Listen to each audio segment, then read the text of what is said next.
السلام علیکم ورحمۃ اللہ وبرکاتہ۔ ایک سوال یہ بھی آ رہا ہے کہ موجودہ حالات میں اگر مسجدوں میں مختصر ترین جو ہے جمعہ رکھا جائے تو کم سے کم کتنے لوگوں کا جمعہ میں رہنا ضروری ہے؟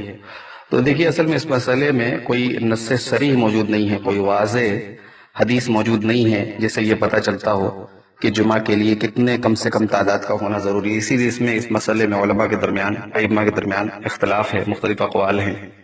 امام ابو حنیفہ رحمۃ اللہ علیہ کا موقف یہ ہے، ان کا مسلک یہ ہے کہ کم سے کم امام کے علاوہ 3 لوگ ہونے چاہیے۔ امام مالک رحمۃ اللہ علیہ کے یہاں کم سے کم 12 لوگ ہونے چاہیے۔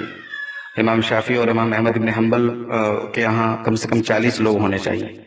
لیکن اس مسئلے میں علامہ ابن تیمیہ رحمۃ اللہ علیہ نے جو موقف اپنایا ہے وہ زیادہ مضبوط نظر آتا ہے، اور امام شوکانی نے بھی اسی کو راجح قرار دیا ہے کہ جماعت کے لیے جیسے کم سے کم 2 لوگ ہونے چاہیے، ایک امام اور ایک مقتدی، ایسی جمعہ میں ایک خطیب اور ایک سامع، یہ 2 ہونے ضروری ہیں۔ تو کم سے کم 2 لوگ بھی اگر ہوں تو جمعہ انشاءاللہ ہو جائے گا، اور یہ سب سے کم کی تعداد بھی ہے جماعت کے لیے بھی۔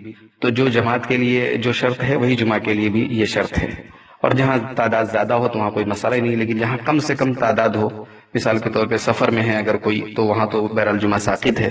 لیکن اگر کہیں ایسے حالات پیدا ہو جائیں کہ کم سے کم 2 لوگ ہیں تو بھی وہ جمعہ قائم کر سکتے ہیں۔ تو موجودہ حالات میں اگر کسی مسجد میں صرف امام اور مؤذن بھی ہے تو بھی وہ 2 لوگ بھی اگر چاہیں تو جمعہ، یعنی امام صاحب خطبہ دے دیں اور نماز پڑھا لیں، اور ان کے ساتھ جو مؤذن ہے یا جو بھی خادم ہے وہ ساتھ میں چاہے تو نماز پڑھ سکتا ہے جمعہ کی۔ تو 2 لوگ بھی کم سے کم انشاءاللہ جمعہ اگر پڑھ لیں گے تو ہو جائے گا۔ یہ موقف علامہ ابن تیمیہ کا ہے، اور یہ دلیل کے اعتبار سے مضبوط نظر آتا ہے۔ باقی ائمہ کی بھی جو اقوال ہیں، اگر کوئی ان کے اوپر بھی عمل کرتا ہے تو کوئی حرج کی بات نہیں ہے۔